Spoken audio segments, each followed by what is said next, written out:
Hey YouTubers, how's it going? Mike Martin's here, Mike Martin's channel. I'm going to do trends in the housing market this Wednesday. Don't forget to tune in. Wednesday, people, I'm going to try and see if I could do it 8 p.m. There'll be 11 p.m. Eastern time. And I think it'll be 7 a.m. No, 4 p.m. in Australia, like the day ahead. Or something like that. I don't know. Anyways, I'll try my best to be on at 8 p.m. Tijuana time. The reason why I go on late with trends in the housing market is because a lot of people, well, time zones and all that kind of stuff, and I got to get my kids to sleep. I don't get my kids to sleep until the latest 9. It's really hard to make sure they're in bed sleeping, everything's good. Then I go downstairs, get my gear ready, and go live, right? Send me articles, guys, for the trends in the housing market. It's doing really well. I'm getting a lot of views, which is really nice. And it's really important to get the word out there on what's happening and what's happening right now in Toronto with this whole housing fiasco that's happening. Housing losing value in incredible double-digit numbers. People pulling money out of their banks, from what I heard. People, usually when people start pulling all their money out of bank, like actual cash, liquid money, is because they want to, if they do go insolvent or go bankrupt, they have at least some cash on the side type of thing. And I don't know, because to go bankrupt, you need to have no money, right? So I don't know what's been happening, but apparently, if anyone's out in Toronto that could comment, because I had a few people comment said everything's normal, houses are selling at their asking price, and everything is a great day here, and it's sunny, walk in the park. I find that really hard to believe. So if we have any boots in the ground, maybe if Mario, my friend in Barrie, could maybe do a follow-up, maybe go downtown Toronto, maybe do some videos down there for us and what's happening in the downtown area. Maybe work your way up to maybe Oakville, Brampton area, Markham, Scarborough, all the way up back up to Barrie, and see just kind of what's going on, right? Because I heard there's a lot of problems happening out east. In New York too. New York's having, I got someone tell me that the housing prices are just dropping in parts of New York. There was only an 8% or 9% increase in the state of New York in late 2016, early 2017. So it's not like a massive increase here, like 30%. You know what I'm saying? So let me know what you guys think about trends in the housing market. I want to improve the show as much as possible. It's really hard because I'm teleprompter free. I'm reading articles. I'm just going on the fly, right? I have a concrete show planned only by articles and reading around them and talking, right? And I'm trying to work the hours because I get a lot of people messaging me, can I go on at 4 p.m. my time? Because then it becomes 6 p.m. in New York and Miami, and then in Portugal it will be or London or whatever time zone you want to follow, would be like 10 p.m. and 11 p.m. right? And it's kind of hard because I'm on the Pacific time, so a lot of people messaging me on that too. So like quite a few messages because people want to participate in the live chat. So I'm gonna see if I could do maybe. I gotta figure it out. I gotta figure out the hours. Comment below on the hours, you guys. But go off the Tijuana, Los Angeles time for me, so that we could in sync. So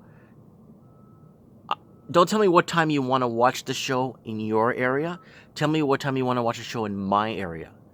Whatever Tijuana, Los Angeles time is converted from your time. So I know my time, what's best to be on, what time is best to be on. Because there's lots happening right now. And I have a feeling that the wave is going to go back. So what happened was there was a housing, blah, blah, blah, investors and stuff. The foreign, all this tax went on. Taxes, vacancy, tax, blah, blah, blah. If you follow my channel, you know what I'm talking about. Then everyone moved to the south, to Seattle, and then moved east. So the wave went east and south. It's kind of when you throw a pebble in a pond and it ripples out. So investors made their way to other cities. to park their money and stuff and invest in, and lots of corruption, all a bunch of crap going on. And then Toronto gets hit with a wave in 2016, late 2016. And I kind of foreshadowed this in way earlier videos that they're going to head out east and south. I didn't think they were going to head as close to Seattle. I thought they were going to go further south to like LA County and stuff. But yes, there's a lot of foreign investors in Northern California. But I didn't think Seattle was going to be hit as hard as it did. And it's out of control in Seattle, Tacoma. Like the whole Washington state's out of control. Okay, fine. Now, I have a feeling it's going to reverberate, and now all this downtrending happening right now, and a lot of uncertainty happening, and a lot of people putting their homes in the market right now, is actually showing signs of weakness, obviously, in the housing market, and people walking away as clean. What I mean by clean is trying not to be underwater and walk away just, free and clear, like sell and just. But unfortunately, a lot of people bought toys with their equity in their home, or did renovations and expansions or whatever, and took expensive vacations they couldn't afford. So they rode the coattails of their equity, and then that became a massive problem. A lot of people are stuck in these variable rate mortgages, which is destroying them now when rates start going up. Variable rates deadly. And I keep telling people, if you're in variable rate, go to your bank, especially if you have some equity left. Say, hey, let's do this. Let's do a closed-end mortgage, 5-year or 6-year term, so we could see how things go in the next 6 years. In 6 years you could kind of negotiate a better term if things change for the better. If not, if you're on a variable rate, man, whoo, I feel sorry for you guys that are in that predicament right now. And the people saying and complaining, oh, we didn't know about this. Why weren't we? How do you not know? You're taking on a debt. Oh, but housing is supposed to continue going up. Housing's never crashed all over the world. There's never been housing bubbles. Like, this is the first time it's going to happen.